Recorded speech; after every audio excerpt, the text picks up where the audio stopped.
Hello नमस्कार good morning सगळ्यात आधी तर माझ्या गोड ताईंचं आपल्या या न्यू व्लॉगमध्ये स्वागत आहे। सकाळी सकाळी व्लॉगची सुरुवात केलेली आहे आणि आज मी तुमच्यासोबत आहे ना माझं सकाळी 6 ते 10 वाजेपर्यंतचं रुटीन शेअर करणार आहे। तर सगळ्यात आधी माझं काम असतं सकाळी उठल्या बाल्कनीत येणं। तर बाल्कनीत आल्यानंतर मस्त अशी फ्रेश हवा घेत असते, पण आजची हवा इतकी सुटलेली होती की मी फ्रेश हवा घेणार की मी त्या हवेसोबत उडून जाणार हेच मला समजत नव्हतं। पण तरी असो खूप छान अशी सकाळी फ्रेश हवा अशी सुटलेली आहे आणि आता मी करायला घेते वेदांचा टिफिन। व्हिडिओ हा थोडासा मोठा झालेला आहे, म्हणजे थोडा नाही आपल्या रेग्युलर व्हिडिओपेक्षा ना थोडासा मोठा झालेला आहे, पण काय करणार ना सकाळी 6 ते 10 वाजेपर्यंतचं रुटीन तुमच्यासोबत शेअर करायचं होतं म्हटलं तर अवघे 5 तासाचं जे काही आपलं रुटीन आहे किंवा जो काही व्हिडिओ आहे तो अगदी शॉर्ट करून किती करू ना असं झालं होतं। 15 ते 20 मिनिटाचा तो बनत होता, तरीही मी डिटेलिंग न दाखवता तुमच्यासाठी 13 मिनिटाचा व्हिडिओ करून आलेली म्हणजे घेऊन आलेली आहे। 13 मिनिटाचा व्हिडिओ म्हणजे एडिट करण्याचा प्रयत्न केलेला आहे जेणेकरून तुम्हालाही बोर होणार नाही आणि माझं जे 10 वाजेपर्यंतचं जे रुटीन आहे ते सुद्धा तुमच्यासोबत शेअर करता येईल। तो होप सो तुम्ही व्हिडिओ हा शेवटपर्यंत नक्की बघाल। तर बघा आता सकाळी मस्त फ्रेश हवा घेऊन झाली, अंघोळ वगैरे सगळं झालं आणि मग त्यानंतर मी घेतलाय वेदांचा टिफिन करायला। तर आज वेदांतला आहे ना पनीरची भुर्जी देणार आहे आणि वेदांच्या पप्पांना पण मी टिफिनमध्ये भुर्जीच देणार आहे। तर बघा सकाळचं रुटीन कसं असतं की दोघांचंही म्हणजे निघण्याचा टायमिंग हा सकाळी 7:30 वाजता असतो। दोघंही सकाळी 7:30 वाजता हे घराच्या बाहेर पडत असतात। दोघं म्हणजे कोण तर वेदांत आणि वेदांचे पप्पा दोघंही सकाळी 7:30ला त्यांचा टायमिंग असतो ना बाहेर पडण्याचा। तर इतकी सकाळी धावपळ असते त्यामुळे मी सकाळचं शूट घेणं ना खरंच अवॉइड करते, पण त्यातल्या त्यात 5-10 मिनिटाचं होईल तेवढं सकाळचं शूट मी तुमच्यासोबत शेअर करायचं म्हटलं म्हणून घेतलेलं आहे। अदरवाईज आहे ना इतकी धावपळ असते, तो कॅमेरा सेट करणं, प्रत्येक मुवमेंट कॅच करणं किंवा हा अँगल घेणं तो अँगल घेणं खरंच पॉसिबल होत नाही, पण तरीही मी प्रयत्न करणार आहे एक दिवस तुमच्यासोबत म्हणजे अशी सकाळी डायरेक्ट उठल्यापासूनचं मला तुमच्यासोबत आहे ना रुटीन शेअर करायला खूप आवडेल, पण त्यासाठी ना मला 4लाच उठावं लागणार आहे। आणि बऱ्याचशा गृहिणींचे मी व्हिडिओ बघते आणि बऱ्याचशा गृहिणींचं ऐकते पण की त्या सकाळी 4 वाजता त्यांची मॉर्निंग सुरू होते। कसं काय जमतं ह्या गृहिणींना ना खरंच मला समजत नाही। मला सुद्धा सवय लावायची आता त्या गोष्टींची सकाळी 4 वाजता उठण्याची, पण नाही होणार नाही पॉसिबल, कारण की मला रात्री झोपायलाच 12-1 वाजत असतात, कारण की घरातले कामं करायचे, त्यानंतर स्वतःचा सोशल मीडियाला थोडासा वेळ द्यायचा, एडिटिंग करायचं, ह्या सगळ्या गोष्टींसाठी ना टाईम मॅनेजमेंट करणं खूप कठीण जातं। आणि घरामध्ये जर आपण एकटंच असेल सगळं करायला आणि घरामध्ये कामाला कोणी नसेल, आपल्याला हेल्पला नसेल, सगळ्या गोष्टी मॅनेज आपल्याला एकट्यालाच करायच्या असतील ना तर खरंच थोडंसं कठीण जातं, पण तरीही मला सवय लावायची सगळ्या गोष्टींची। आणि पहाटे 4 वाजता मला माहिती नाही मी उठेल की नाही, पण सवय ही लावायची। तर बघा आता भुर्जी वगैरे दिली, वेदांचा सगळा टिफिन रेडी झाला, वेदांत स्वतःच रेडी करतो आता, तर तेवढा माझा वेळ वाचतो बरं का, नाही तर आधी आहे ना वेदांतला सुद्धा मला रेडी करावं लागायचं आणि त्याच्यासाठी सुद्धा मला त्या गोष्टीसाठी सुद्धा माझा पुरेसा असा वेळ जायचा। तर चला आता वेदांत सकाळी 7:30 वाजताच घराच्या बाहेर पडतो आणि मिस्टर पण सकाळी 7:30 वाजताच घराच्या बाहेर पडतात आणि वातावरण इतकं सुंदर झालेलं होतं ना, पाऊस पडून गेल्यानंतरची जी शांतता असते ना माझ्या सोसायटीमध्ये, या नारळांची झाडं वगैरे इतकं फ्रेश वाटतं, इतकं छान वाटतं ना। आणि मग त्यानंतर वेदांत गेला ना की मग मी काय करते 7:30ला तो गेला की मग मी 8 ते 8:15 जास्तीत जास्त 8:30 पर्यंत खाली मस्त अशी राऊंड मारते आणि पाऊस वगैरे चालू असलं तर पार्किंगमध्येच राऊंड वगैरे मारते मैत्रिणीसोबत आणि त्यानंतर मग 8:30 वाजता वरती येते। हा सगळा तामझाम सकाळचं जे काही पसारा पडलेला असतो तर सर्व काही आवरण्यासाठी मग वरती येते। मग आता बघा सुरुवात कशी होती माझी, हॉलपासून सुरुवात करते मी आणि हॉलमध्ये जो काही सकाळचं टॉवेल्स, त्याचे टी-शर्ट्स आणि आहोंचे काही कपडे वगैरे पडलेले असतात तर ते सगळे आवरण्यापासून सुरुवात होते। हवा इतकी सुटलेली होती ना की माझा हॉलचा दरवाजा मी जर उघडला ना इतकी हवा तुम्हाला सांगते ना, खूप हवा सुटलेली असते, म्हणजे दरवाजा सुद्धा अक्षरशः मला ओढून घेतो लावण्यासाठी, असं घ्यायचं असतं म्हणजे पावसाळ्यामध्ये इतकी हवा माझ्या घरामध्ये येत असते। 5व्या फ्लोअरला म्हणजे घर आहे आणि दोन्ही साईडनी ओपन असं असल्यामुळे ना खूप हवा येते। तर चला आता हॉलपासून आवरण्याची मी सुरुवात करते, त्यानंतर हा टेबलवरचा जो काही पसारा असतो तो आवरायला सुरुवात करते आणि सगळ्यात महत्त्वाचं आवरता आहे ना मी TV हा ऑन करत असते म्हणजे सकाळी जेव्हा उठते ना एकदम त्यावेळेस मोबाईलवरती ना स्वामींचे मंत्र वगैरे लावून तीच तर सुरुवात होतेच माझी. त्यानंतर मग जेव्हा घर आवरायला घेते, वेदांत वगैरे चालला जातो, आहो चालले जातात, त्यानंतर मग मी मस्त माझं घर आवरता आहे ना मी गाणे ऐकते बरं का. मला कमेंट्स करून नक्की सांगा की कोणाला ना गाणे ऐकता ऐकता काम आवरायला म्हणजे आवडतं घरातलं. आणि त्यातल्या त्यात बाहेर पावसाचे गाणे, पाऊस चालू आहे आणि त्यातल्या त्यात घरामध्ये पावसाचे गाणे. वा वा वा वा वा.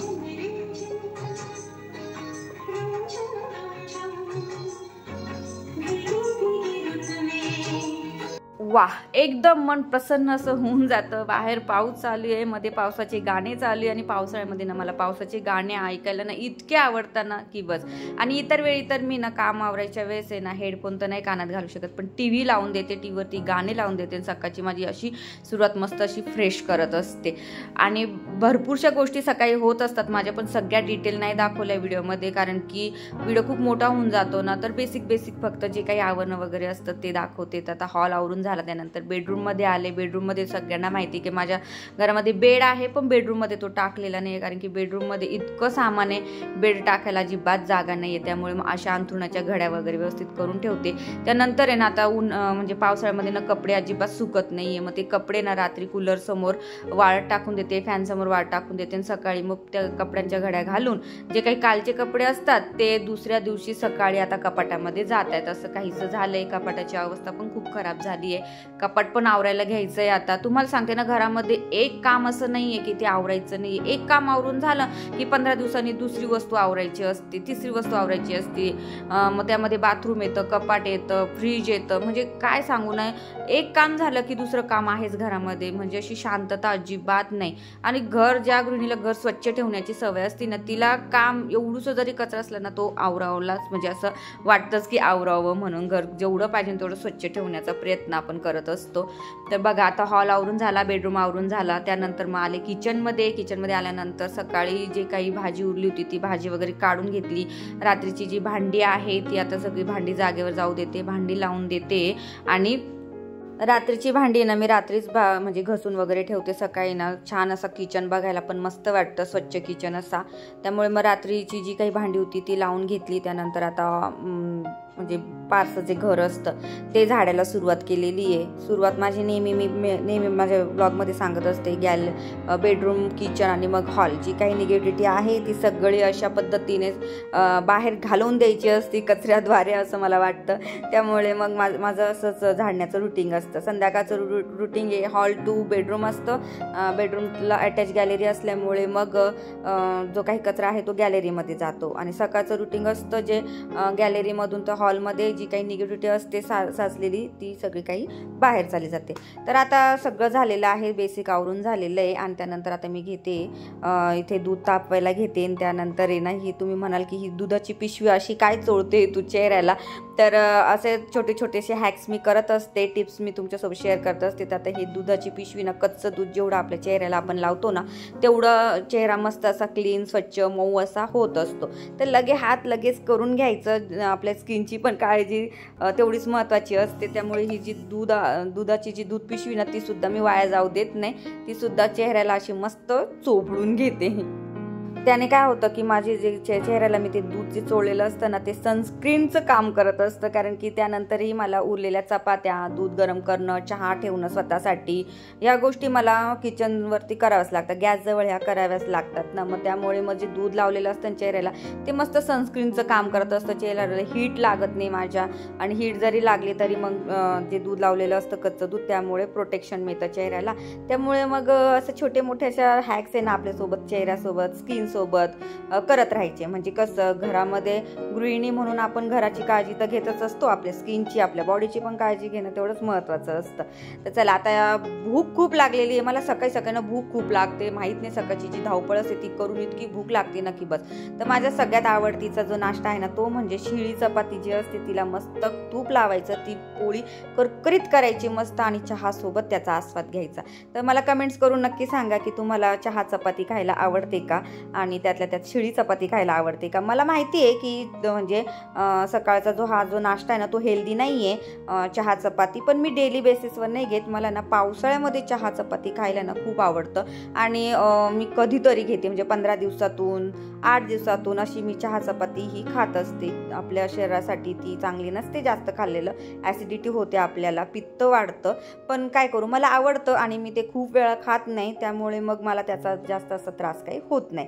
तर चला मस्त असा नाश्ता, कुरकुरीत चपाती झालेली आहे तुपासोबतची. नाश्ता आता करून घेते गाणे मस्त बघता बघता आणि मग नाश्ता झाल्यानंतर मग मी येते किचनमध्ये, पुन्हा किचनमध्ये येते. आता ते कसं आहे ना, सगळं घर स्वच्छ झाल्याशिवाय आहे ना चैनच पडत नाही आणि माझं टार्गेट असतं 10 वाजेपर्यंत ना मला कोणत्या हालतमध्ये सगळे कामं आहे ना आवरून घ्यायची, म्हणजे हे असते. कधी मी पटकन 10 वाजेपर्यंत कामं आटपून घेईल, कारण की मी 10 नंतर आहे ना बाकीची पण कामं असतात. तर मी आहे ना तुम्हाला याच्या नंतरच्या व्हिडिओमध्ये मी तुम्हाला दाखवेल की मी 10 नंतर ते दिवसभर माझी कामं आवरून झाल्यानंतर मी कोणती कोणती कामं करते, काय करते, ते मी उद्याच्या ब्लॉगमध्ये तुमच्यासोबत शेअर करेल. तर जर तुम्ही माझ्या अशा चॅनल म्हणजे माझ्या या व्हिडिओमध्ये जर इंटरेस्टेड असाल, माझं डेली ब्लॉगिंग, माझं डेली लाईफ बघायला जर इंटरेस्टेड असाल ना, तर नक्कीच तुम्ही चॅनलला सबस्क्राईब करू शकता, बेल आयकॉन प्रेस करा, जेणेकरून तुम्हाला नोटिफिकेशन मिळेल आणि माझी daily routine, daily life, travelling, food, cooking सगळं काही शेअर करत असते आपल्या चॅनलवरती. सो ते बघायला तुम्हाला आवडत असेल तर नक्कीच चॅनल सबस्क्राईब करा आणि व्हिडिओ जर इथपर्यंत बघत आला आहात ना तर तुमचे खरंच मनापासून धन्यवाद. व्हिडिओ कुठून बघत आहात ते पण मला कमेंट्स करून नक्की सांगा, तुमच्या गावाचं नाव कमेंट्स करा, जेणेकरून मला सुद्धा समजेल की माझे व्हिडिओ कुठपर्यंत जात आहेत, कोणत्या कोणत्या गावाच्या ताई माझ्या व्हिडिओज बघतायत हे सुद्धा मला समजणार आहे. तर किचन आवरून झालेलं आहे, हॉल आवरून झालेला आहे, बेड आवरून झालेला आहे, सगळं काही झाडून वगैरे झालेलं आहे आणि मग नंतर घेते मी सगळ्यात लास्टला लादी पुसण्यासाठी. टॉयलेट बाथरूम पण क्लीन झालेलं आहे. टॉयलेट बाथरूम आहे ना खरंच खूप घाण झालेलं आहे माझं, त्याची पण मला मंथली क्लिनिंग करायची आहे, ती पण करायची बाकी आहे. मी म्हटलं ना तुम्हाला की घरामध्ये इतके सारे कामं असतात ना, बारीक बारीक बारीक इतके छोटे छोटे कामं असतात ना, ते आपल्याला समजून सुद्धा येत नाही. आणि एक म्हणजे स्वच्छ झालं तर समजा किचनची पूर्ण मंथली क्लिनिंग केली ना की बाथरूमची आली, बाथरूमची झाली का हॉलची आली, असं चालूच असतं. तर बघा आता मस्त गॅलरी पण स्वच्छ झालेली आणि हवा तुम्ही बघू शकता, मी तुम्हाला सुरुवातीलाच हवा पण दाखवली आणि हवा बघा किती हवा ही सुटलेली ना, अजूनही हवा चालूच होती. पण असो चला, आता सगळ्यात शेवटचं काम माझं ते म्हणजे देवपूजा करणं. तर देवपूजेचा व्हिडिओ मी पूर्ण डिटेलिंग शेअर करत नसते, हे सगळ्याच माझ्या ताई लोकांना माहिती आहे, पूर्ण डिटेल नाही करत. कधी देवघराची क्लिनिंग वगैरे केली तर ती दाखवते, आपण देवपूजेमध्ये मी काय काय करते ते नाही दाखवत. देवांना धुताना वगैरे मला खरंच नाही आवडत, असं वाटतं की तेवढा वेळ तरी मी देवांना दिला पाहिजे, तर तो व्हिडिओ मी काय डिटेलिंग तुमच्यासोबत शेअर करत नाही. तर बघा आता मस्त असे फुलं आलेले आहेत माझ्या बाल्कनीमध्ये झाडांना, तेच आता देवाला घेते. झेंडूची वगैरे फुलं मी विकत आणत असते, पण बाल्कनीमध्ये जे काही फुलं असतात ना ते सुद्धा मी देवाला वाहते. पण असं म्हणतात ना झाडालाच फुल छान दिसतं, पण दुसरी गोष्ट अशी ना की मी जर फुलं जर तोडले नाही ना तर मग दुसरे फुलं उगत पण नाही, असं होऊन जातं. आणि हे फुल झाडालाच असं ना सुकून गेलं ना की मी ते झाडाला पण प्रॉब्लेम, म्हणजे झाड पण असं सुकत चालतं, त्यामुळे मग फुलं तोडायचा जीव तर होत नाही. पण मग आपल्याला झाडाची ग्रोथ पण करायची असेल, आणखीन फुलं आपल्याला झाडावरती दिसण्यासाठी फुलं ही तोडावीच लागतात, हो की नाही. तर चला, कसा वाटला माझा आजचा ब्लॉग, आजचं माझं रुटीन 6 ते 10 वाजेपर्यंत रुटीन तुमच्यासोबत शेअर केलं. आवडलं असेल तर नक्कीच लाईक करा. माझी देवपूजा पण इथे झालेली आहे आणि उद्याच्या व्हिडिओमध्ये तुमच्यासोबत शेअर करते की मी 10 नंतर काय काम करते ते. तर व्हिडिओ उद्याचा बघायला विसरू नका. आजचा व्हिडिओ इथपर्यंत बघत आला त्यासाठी मनापासून धन्यवाद. श्री स्वामी समर्थ.